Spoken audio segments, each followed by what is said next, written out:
कृष्णाय वासुदेवाय हरे परमात्मने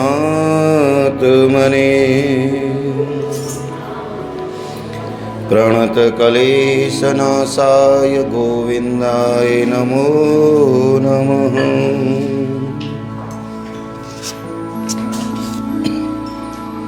वसुदेवदेवसुतं कंसचारुमर्दनं देवकी सुपरमानन्दं कृष्णं वन्दे जगद्गुरुं।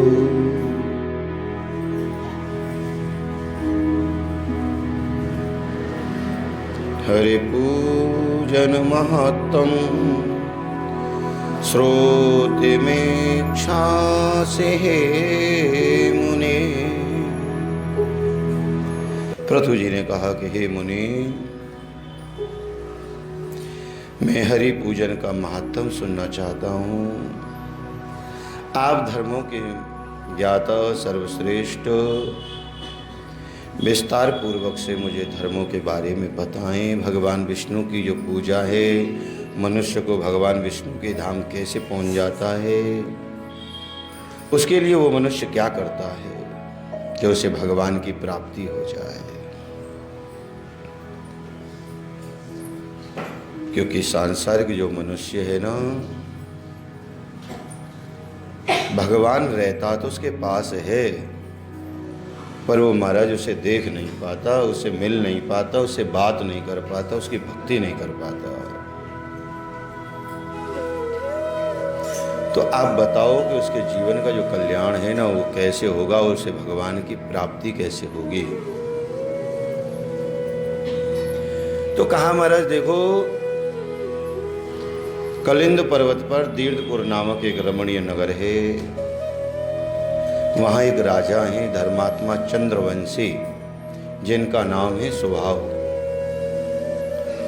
जो स्वभाव नाम के राजा हैं ना, वो ब्राह्मणों के बहुत सेवक हैं। देखो, कथा मैंने कई बार सुनाई है और सुनाता ही रहता हूँ ना। भगवान को प्राप्त करने के लिए हम लोगों को ब्राह्मणों की भक्ति करनी पड़ेगी। अगर भगवान को प्राप्त करना है तो ब्राह्मणों की भक्ति करनी पड़ेगी। मैंने रात को हरीश से कहा था, हरीश आया है आज। तो ब्राह्मणों की भक्ति जो है ना, उससे क्या होगा, मनुष्य के जीवन का कल्याण होगा। तो ब्राह्मणों की भक्ति करते हैं, खूब विष्णु सेवा करते हैं, भगवान की खूब सेवा करते हैं। प्रातःकाल उठना, देखो सारे काम हम लोग अपने नियम तरीके से हर समय करते रहते हैं ना। ये सांसारिक काम हैं जिनको हम खूब करते हैं और समय समय पर करते हैं। तो क्या हमें भक्ति भी नहीं करनी चाहिए? करनी चाहिए ना। अरे इसके लिए भी तो थोड़ा बहुत समय होना चाहिए ना। जैसे और काम के लिए समय है, इसके लिए भी समय हो। परिवार के लिए समय है तो अपने लिए भी समय हो। तो महाराज ब्राह्मणों के सेवक विष्णु भक्त, अब तो महाराज भगवान विष्णु से इतना प्रेम करते हैं ना, वो उठते हैं तो भगवान का स्मरण, चलते हैं तो भगवान का स्मरण। जिस देश में परदेश में भेष में रहो, क्या?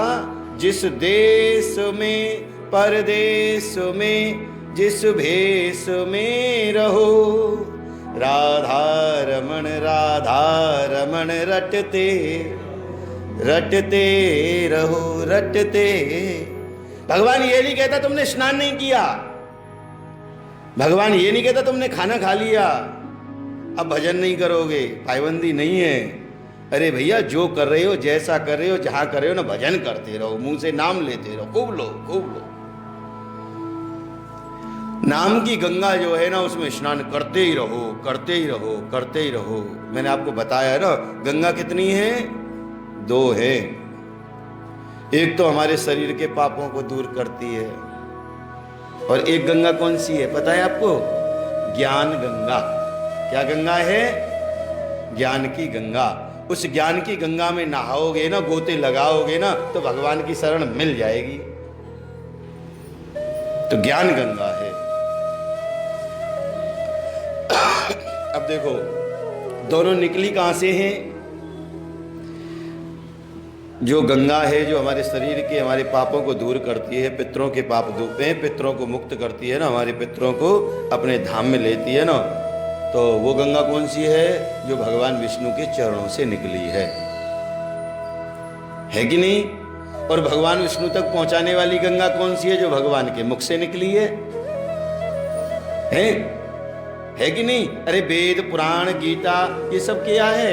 ये भगवान के मुख से निकले हैं। और भगवान के मुख की निकली हुई वाणी को जब हम लोग सुनते हैं ना, तो उस ज्ञान गंगा में नहाते हैं, और नहाते हैं तो भगवान की शरण में आ जाते हैं।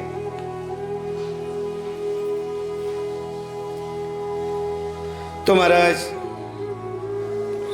प्राचीन समय में जब वो राजा खूब सेवा करते हैं ना, अब देखो क्या होता है, जब सेवा करते हैं, उनके पुत्र हैं 4। उनका ज्येष्ठ पुत्र है ना, उसका नाम है धूम्रकेश। अब न जाने कौन से समय का, कौन से जन्म का, क्योंकि जन्म जन्मांतर के जो हमारे पुण्य और पाप है ना, ये कभी साथ नहीं छोड़ते। शरीर छूट जाता है, परिवार छूट जाता है, माता पिता छूट जाते हैं ना, पर ये साथ नहीं छोड़ते। उनके यहाँ एक पुत्र है, उसका नाम है धूम्रकेश। अब धूम्रकेश क्या है ना, वो बहुत सुंदर है। अब वो बहुत सुंदर है ना, तो सुंदरता जो है वो उसकी शारीरिक सुंदरता है, आत्मा की सुंदरता नहीं है, अंतकरण की सुंदरता नहीं है। तो वो क्या करता है महाराज, कि बहुत सुंदर है, शारीरिक सुंदर है ना, तो वो क्या करता है, नगर में बैठता है, राजा का पुत्र है। अब देखो 2 ही बालक सबसे ज्यादा सुंदर होते थे। कौन कौन? एक राजकुमार और एक ब्राह्मण। सबसे ज्यादा सौंदर्यता इनको दी गई।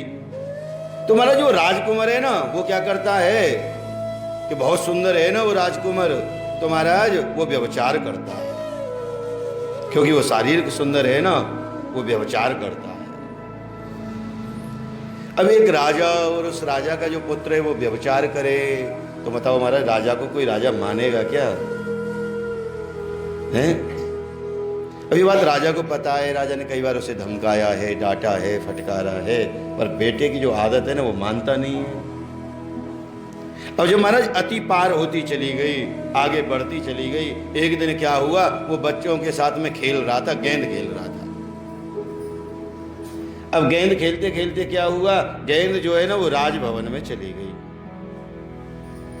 अब राजभवन में जब गेंद गई तो क्या देखा महाराज, राजभवन में गेंद पहुंची है, और उस गेंद को लेने के लिए वो गया, तो वहां छोटी राजा की जो छोटी रानी है ना वो बैठी हुई थी। राजा की छोटी रानी बैठी हुई थी।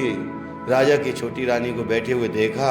हमारे राजा की रानी ने जब राजकुमार को देखा ना, तो पहले तो राजाओं के कई कई भवन होते थे, हैं, एक रानी इसमें रहती है, एक उसमें रहती है, एक उसमें रहती है। जब उसने राजभवन में जब देखा जा करके, तो महाराज गेंद जो है ना वो रानी के पास है। अब उन्होंने जब गेंद मांगी ना, तो रानी जो है ना वो भी उसके ऊपर मोहित हो गई,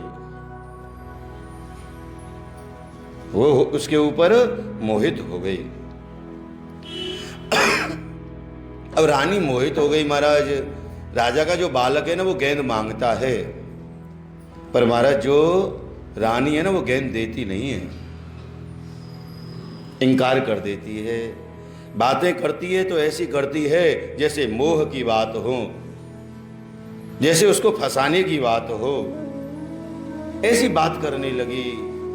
अब ऐसी बात करने लगी, उससे कहती है कि देख भैया धूम्रकेश, तुझे गेंद तो मिल जाएगी, धूम्रकेश गेंद मिल जाएगी, जो तू कहेगा तुझे वो मिल जाएगा, आ गेंद मेरे से ले ले। अब महाराज वो 1-2 बार इनकार करता है, पर वो जो था ना वो व्यभिचारी था। अब वो गेंद को लेने के लिए गया महाराज। अब ये बात जो है ना ये राजा को पता लगी कि मेरी रानी के और इसके जो है ना, मेरी रानी से इसने कुछ कहा है, मेरी रानी के और इसके जो है ना संबंध है।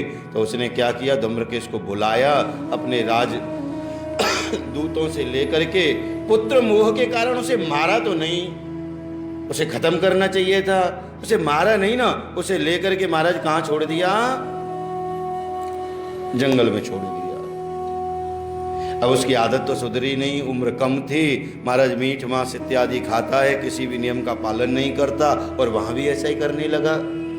अब ऐसे ही करते करते करते करते वो पहुंच गया मथुरा। कहां पहुंच गया? मथुरा पहुंच गया। जब वो मथुरा पहुंच गया तो मथुरा में क्या देखा महाराज? उसने एक वैश्या को देखा। अब वो वैश्या से भी मोहित हुआ। अब क्या करता है महाराज? वृंदावन जाता है, रात्रि को रोज चोरी करता है। रात्रि को रोज वृंदावन जाता है, दिन में जाता है, भेष बदलता है, जब मौका लगता है जब चोरी करके लाता है। अब उसकी भी अभिलाषाएं पूरी करता है, क्योंकि अपने घर में कोई ऐसे तो रहने देगा नहीं, उसे धन की आवश्यकता है। अब धन ला करके देता है, और दे करके महाराज उसके यहाँ रात भर रहता है, दिन भर रहता है। अब महाराज जब रात दिन वहीं रहने लगा, वो चोरी करने लगा। पर ये बात जो है ना, वैश्या को नहीं पता कि ये चोरी करता है, ये धन कहां से लाता है, ये बात वैश्या नहीं जानती। इसी प्रकार से पाप करते करते महाराज सिंध देश का रहने वाला एक सत्यव्रत नामक ब्राह्मण है ना, वो बुद्धिमान है। उसने क्या है महाराज, अपनी इंद्रियों के विरक्त, अपनी इंद्रियों को उसने बस में कर रखा है। वो भोजन नहीं करता, हवा को ही भोजन समझ लेता है। अगर भूख भी लगती है ना, तो वो क्या करता है, पत्ते नहीं तोड़ता कि पाप न लग जाए। जो जमीन पर गिरे हुए पत्ते हैं वो भी सूख जाते हैं ना, उनको ग्रहण करता है। और भगवान विष्णु की भक्ति करता है नित्य प्रति। भगवान विष्णु की प्रतिमा बना रखी है, उस प्रतिमा की रोज पूजा करता है, और भगवान से नित्य नए दिन, नित्य प्रति गोविंद की स्तुति करता है कि हे सच्चिदानंद स्वरूप, आपके कानों में जो कुंडल है ना, वो ऐसे शोभायमान है ना, जो मेरा मन है ना वो आपकी तरफ चला आता है। और देखो प्रभु, आप जो है ना, आप तो संसार के रचयिता हैं, आप संसार को चलाते हैं। आपकी जो भ्रुकुटी है ना, अगर हल्की सी भी टेढ़ी हो जाए ना, तो क्या होता है, हमारा संसार इधर उधर हो जाए। पर यशोदा मैया जो है ना, आपको मारती है, और आप उसकी मार भी खा लेते हैं। तो आपके जैसा दयालु और कृपालु कोई और है क्या? आपके जैसा ना कोई दयालु है ना कृपालु है। और जब यशोदा मैया मारती है ना, तो आपके जो होठ है ना, ये भी कांपते हैं। अरे महाराज, जिनसे वेद निकले और वो यशोदा मैया की डांट को सुनकर के क्या करते हैं, होठ भी कांपने लग जाते हैं। प्रभु, ऐसे दास का जो है ना प्रणाम स्वीकार करो। और प्रभु, मेरी एक अभिलाषा है। देखो, आप संसार को बांधते हो, और मैया ने आपको ही है, संसार जो है ना वो आपके पीछे भागता है कि नहीं है, और आप आगे भाग जाते हो। ऐसे यशोदा मैया ने महाराज भागी, और संसार के लोग तो पकड़ नहीं पाते, पर मैया के प्रेम में इतनी ताकत है कि तुम आकर के खुद बन जाते हो। तो प्रभु, आप हमारे ऊपर कृपा करो ना, हमारे भी जीवन का कल्याण हो।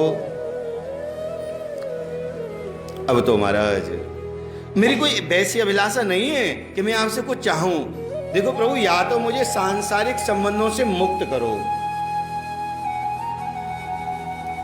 और या जो आपकी लड्डू खाने वाली छवि है ना, ऐसी लड्डू खाने वाली छवि, जिन होठों पर मंद मंद मुस्कान है। प्रभु, आपके हाथ में जो कंगन है ना, वो कंगन भी क्या करते हैं ना, जब तुम हाथ को हिलाते हो ना, वो मेरे मन को लोभायमान करते हो और आपकी तरफ खींच करके लाते हैं।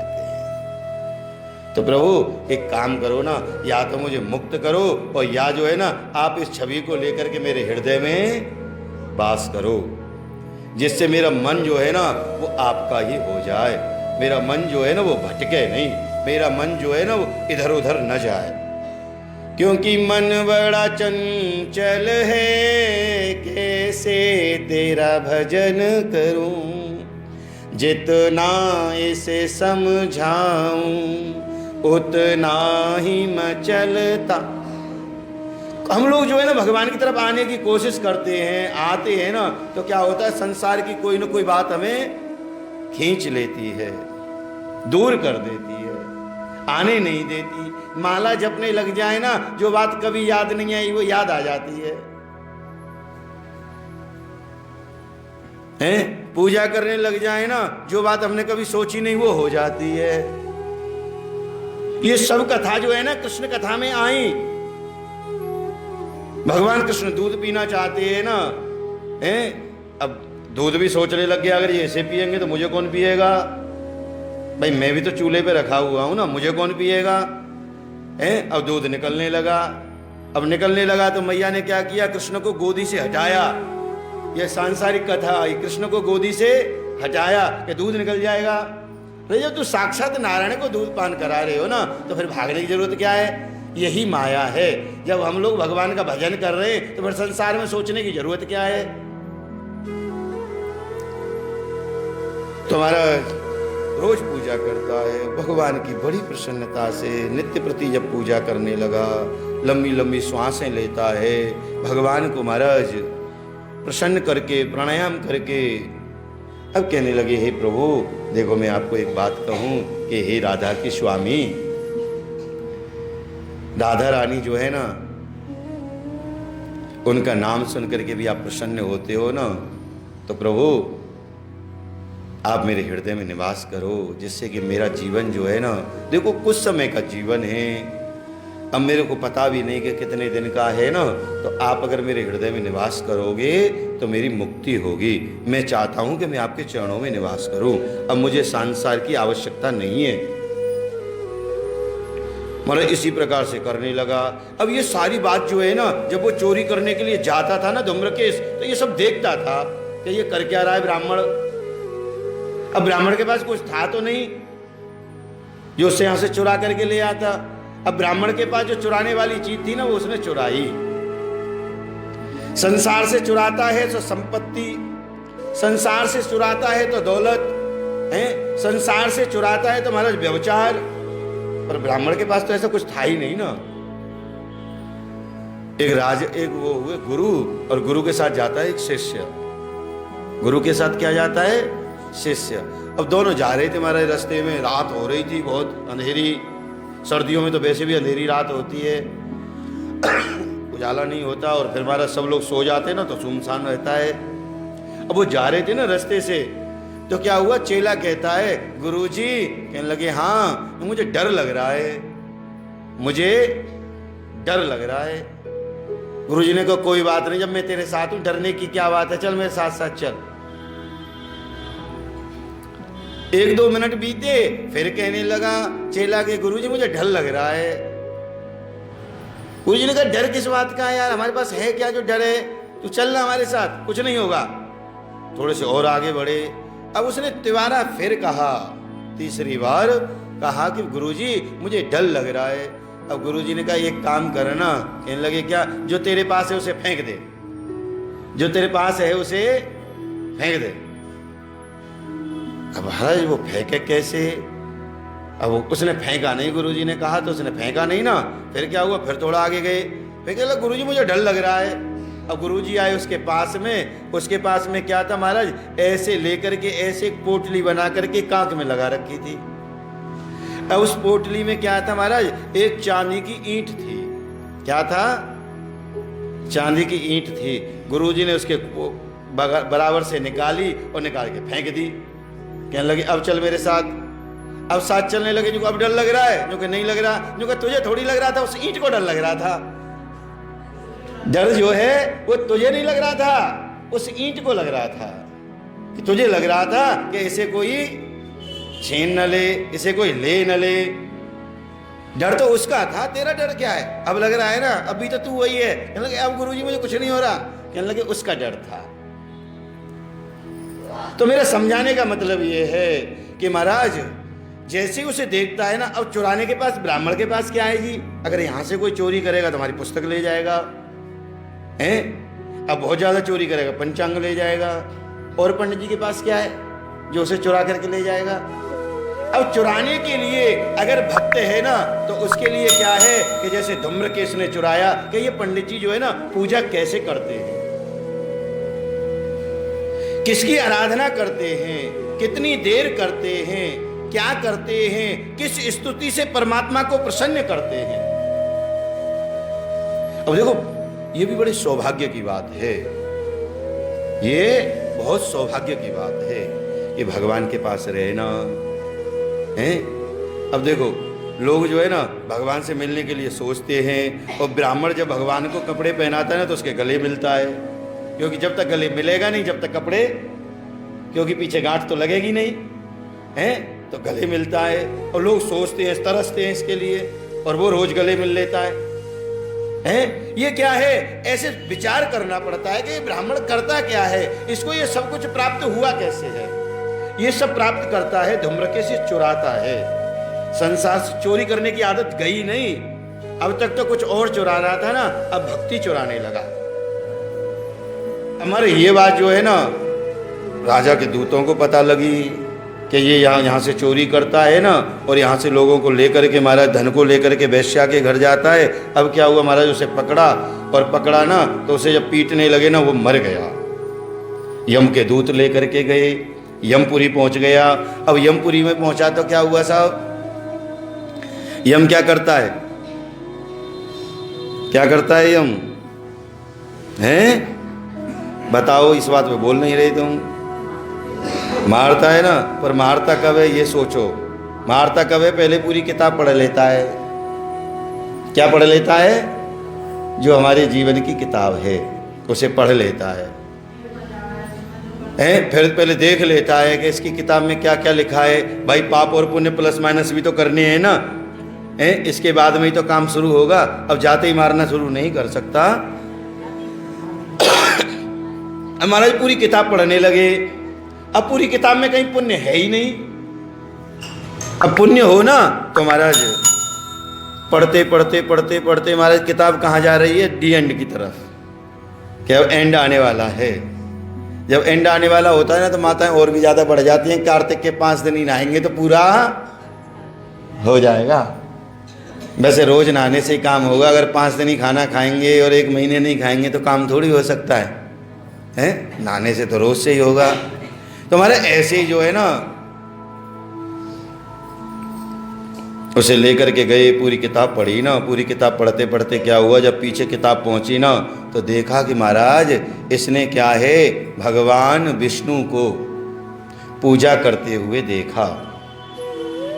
तुलसीदास जी रामायण में लिखते हैं कि भाव को भाव अनक आलस हो, कि हर मनुष्य जो है ना वो भाव से नाम ले या कुभाव से ले। समझ रहे हो नहीं है? कि कई बार तो हमारा मन होता है, कोई आदमी आता है ना बाहर से अंदर आएगा, हम बैठे हुए बात कर रहे हैं या कुछ भी कर रहे हैं, पंडित जी राम राम।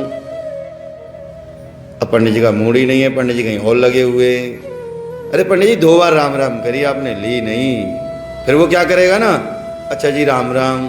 फिर वो कई बार मूड नहीं होगा, वो राम राम करेंगे, कहेगा अरे ले लिया, आपको पता नहीं लगा, क्योंकि उसका मूड जो है ना कहीं और है, ध्यान कहीं और है। पर ऐसा नहीं है कि उस राम नाम को जिसने क्रोध में लिया है तो उसका फल नहीं मिलेगा, या बेध्यान में लिया है, ध्यान नहीं था तो उसका फल नहीं मिलेगा। यहाँ कहते हैं कि भाव हो या कुभाव हो, प्रसन्नता हो या क्रोध हो, पर भगवान का जो नाम है ना वो फल देगा। जपोगे तो उसका फल मिलेगा। जैसे ये दीप जल रहा है ना, इसके ऊपर पैर रखोगे, जान करके हाथ रखोगे, पैर रखोगे, जब भी जलेगा, और अनजाने में रख दोगे तो भगवान का जो नाम है ना वो ऐसे दीप है। अगर जान के भी लोगे जब भी कल्याण होगा, अनजाने में लोगे जब भी। तो महाराज दूत कहने लगे कि इसने महाराज जान के भक्ति थोड़ी की है, ये तो अनजाने में ही देखता रहा, अपनी रात बिताता था, जब मौका लगता था चोरी करने चला जाता था। कहने लगे देखो दूतो, मैंने तुम्हें कई बार समझाया है ना, ये भगवान विष्णु के भक्तों को मेरे यहाँ लेके मत आया करो, ये विष्णु भक्त है, ये विष्णु की पूजा करता है, जो हमारे इतने सारे पाप किए इसने। तो कहने लगे भैया कि भगवान का जो नाम है ना वो समस्त पापों को दूर करता है। और भगवान क्या कहते हैं, चाहे वो प्रतिमा हो, चाहे वो साक्षात नारायण हो, चाहे वो कानों से सुना हुआ नाम हो, भगवान क्या करते हैं कि सम्मुख होय जीव मोय जबहि, और नासहु कोटि पाप में तवहि। कि जब कोई भी सांसारिक मनुष्य मेरे सामने आता है और मेरा भजन करता है, मेरे दर्शन करता है ना, उसके सभी पाप नष्ट हो जाते हैं। 1 करोड़ पाप नष्ट हो जाते हैं। 1 करोड़ पाप भी उसके नष्ट हो जाते हैं जब वो मेरे सामने आता है। अब मुझे बताओ कि इसने कितने और पाप किए। महाराज पूरे कार्तिक के महीने में ये यही देखता रहा, ब्राह्मण पूजा कर रहा है और रात को जाता था यही देखता रहता था, तो इसके सारे ही पाप दूर हो गए। अब इसके पास पाप रहे कहाँ, ये तो मुक्त हो गया। तो भगवान के दर्शन करने की इतनी सुंदर महिमा है। भगवान के दर्शन हर मनुष्य को नित्य प्रति करने ही चाहिए। अगर वो अंदर नहीं आ सकता, कहीं जाना है, तो क्या करे, वो भगवान की ध्वजा को देख ले, हैं, वो भी भगवान के दर्शन हैं। बाहर से दर्शन कर ले, पर मतलब मेरा कहने का है कि उसके नेत्रों में एक बार तो भगवान की छवि रोज आनी चाहिए। भैया इनको मेरे यहाँ मत लाया करो, कहीं ऐसा ना हो भगवान विष्णु के जो भक्त हैं ना, उनको कष्ट देने की जो क्षमता है ना, वो मेरे पास नहीं है। और धूम्रकेश से कहा कि तुम आनंद से यहाँ रहो। अब तुम्हें संसार के समस्त सुखों को छोड़ करके जो भी तुमने किया है ना, उसका जो पुण्य है ना, वो ये है कि आप स्वर्ग में निवास करो। दास दासियां इत्यादि सब रहने लगी, स्वर्ग में निवास करने लगे। कहने लगे महाराज अब जो शालिग्राम भगवान हैं, जिनकी पूजा करते थे ब्राह्मण प्रतिमा बना करके, उनकी महिमा के बारे में मैं सुनना चाहता हूँ। तो कहने लगे महाराज एक मुनि जो है ना तपस्या कर रहे थे, तो इंद्र को लगा कि ये तो महाराज मेरे कहीं सिंहासन को ना ले लें। तो उन्होंने क्या किया, मंजुखा को भेजा। मंजुखा जो है ना महाराज वो एक अप्सरा है, उसे भेजा और भेज करके क्या किया कि महाराज जाओ, आप जाओ मंजुखा यहाँ से, और जा करके आप उनकी मुनि की जो तपस्या है ना उसे भंग कर दो। मुनि की तपस्या को भंग करो। तो ये संसार जो है ना, ये क्या है, ये माया है, ठीक है ना। अब माया में हम लोग क्या करते हैं ना, जब कहीं भी हम लोग जो है ना माया को देख करके उस माया में फंस जाते हैं, और फंस जाते हैं तो क्या होता है, जहाँ कल्याण होना है ना वहाँ हम लोग कहाँ चले जाते हैं, नीचे चले जाते हैं। तो संसार की जो माया, इसमें फंसना नहीं है। पैसे कमाने की बात नहीं है, ठीक है ना, खूब कमाओ, मना नहीं है किसी से भी कि जितना कमा सकते हो उतना कमाओ, खून पसीना सब एक कर दो पैसे कमाने के लिए। पर जब धर्म की बात आए ना तो उसे खर्च करने के लिए भी एक कर दो, क्योंकि जीवन का कल्याण जब ही होगा। पैसे कमाने की बात नहीं है, जितना कमा सकते हो खूब कमाओ, कम ना रह जाए। पर जब खर्च करने की बात आए, धर्म की बात आए, अपने जीवन के कल्याण की बात आए, यज्ञ अनुष्ठान भंडारा इत्यादि की बात आए ना, तो खूब खर्च करो। ऐसा होना चाहिए। हैं, धन से क्या होता है, धर्म होता है। जब धन नहीं होगा तो धर्म होगा कैसे। पर जो धन कमाया है ना वो धर्म से ही होना चाहिए, वो अधर्म का ना हो। तो महाराज अब क्या होता है, उनकी जब तपस्या को भंग किया, मुनि को लगा भाई तुम कैसे आई। तो वो कहने लगे प्रभु मुझे इंद्र ने भेजा था ना आपकी तपस्या को दूर करने के लिए। कहने लगे जा मैं तुझे श्राप देता हूँ कि अब तू जो है ना नदी बन करके बहना। प्रभु मेरा कसूर क्या है, तपस्या आप कर रहे थे, मैं तो एक नित्यांगनाओं में नृत्य कर रही थी, आप मोहित क्यों हुए मेरे ऊपर। ये गलती तो आपकी है ना। हैं, कहने लगे जो आपने काम के बाण थे ना उनसे जब मुझे मोहित किया, तो कहने लगे देखो अगर मैं जो हूँ ना आप मुझे नदी बनाओगे, मैं नदी में बहती रहूँगी ना, तो मेरा कल्याण कैसे होगा प्रभु? अब मैं नदी से महाराज मुक्त कैसे हो सकती हूँ? कहने लगे मुक्त तो नहीं होगी, पर मैं तुझे एक और वरदान देता हूँ। कि क्या? कि तुझे ये वरदान है कि तेरा नाम होगा गंडकी नदी, और गंडकी नदी से क्या होगा? सालिग्राम भगवान निकलेंगे, तेरे से ही भगवान की उत्पत्ति होगी। ये तेरे लिए मुनि का वरदान है। तुम्हारा जो गंडकी नदी, जो सालिग्राम भगवान निकलते हैं, जो हम लोग पूजा करते हैं ना, हैं, ये कहाँ से निकलते हैं? गंडकी नदी से निकलते हैं। और ये मुनि ने महाराज श्राप दिया तो उसे वरदान भी दे दिया कि जा, अब भगवान भी तेरे से ही प्रकट होंगे। तो मुनि का जो वरदान है ना, श्राप जो है ना, वो भी वरदान बन जाता है। तो ब्राह्मण जो है ना, संत जो है ना, अगर वो क्रोध में भी कुछ कह देते ना, तो आप उसका विचार उसके ऊपर नित्य प्रति उसी बात को सोचते रहना ना, वो क्या होगा? वो हमें भक्ति से दूर करेगा। अब देखो बात क्या है, अगर कोई कुछ कह रहा है या कोई कुछ कर रहा है, तो वो किसके लिए कर रहा है? ध्यान मत दो उस बात के ऊपर, ठीक है ना। अगर ध्यान देंगे तो मन विचलित होगा, ठीक है ना, क्योंकि कर्म जो है ना वो अपना कर रहा है और हम अपना कर रहे हैं। हमें लगा कि बात अच्छी है तो सुन ली, हमें लगा कि बात ठीक नहीं है तो बेसुनी कर दी, उसे सुना नहीं। एक हमारे यहाँ अंकल जी रहते हैं ना, इंद्रजीत बत्रा जी, उनकी बात मुझे याद आती है बीच बीच में कभी कभी। तो जब मेरी शादी नहीं हुई थी, वो रोज़ आते थे बेचारे, तो बहुत ज़्यादा वृद्ध हो गए वो, तो वो रोज़ आते थे, कहने पड़ी शादी वादी कर लो ना। मैंने कहा अंकल जी आपने कर लिया, मुझे छोड़ो, मैं क्या करूँगा, संसार में बड़े दुख हैं, बड़ी परेशानी है। तो कहते हैं पंडित जी मैं बताऊँगा ना, मुझे एक्सपीरियंस है इतने दिन का। कि मैंने कहा क्या है? कि पंडित जी भगवान ने कान तो दो दिए ना, ज़्यादा बोले ना घरवाली, एक कान से सुन लो, एक से बाहर कर दो। टेंशन मुक्त रहना तो हमारा सही है, अगर टेंशन मुक्त नहीं रहोगे तो प्रॉब्लम आ जाएगी। तो महाराज मेरा कहने का मतलब यही है कि अगर कोई कुछ कहता है और तुम्हारे मतलब की बात नहीं है, तो उसे इधर से सुनो और इधर से निकाल दो। और मतलब की बात है ना, तो बीच में जगह है, उसे अंतकरण में निवास दो, उसे निवास दे दो। बांके बिहारी लाल की। अब कल क्या है? कल एकादशी है, कल सब लोग व्रत करेंगे। जो करते हैं वही करना। हाँ, व्रत ठीक है, क्योंकि आजकल महंगाई भी हो रही है ना, तो थोड़ा बहुत तो कुछ ना कुछ बचेगा ही। श्रीमन नारायण नारायण नारायण भजमन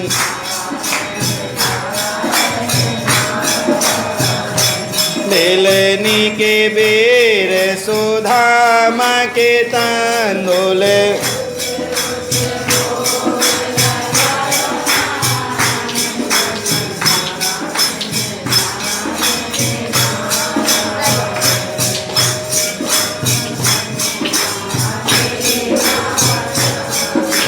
साग भी धोरे घर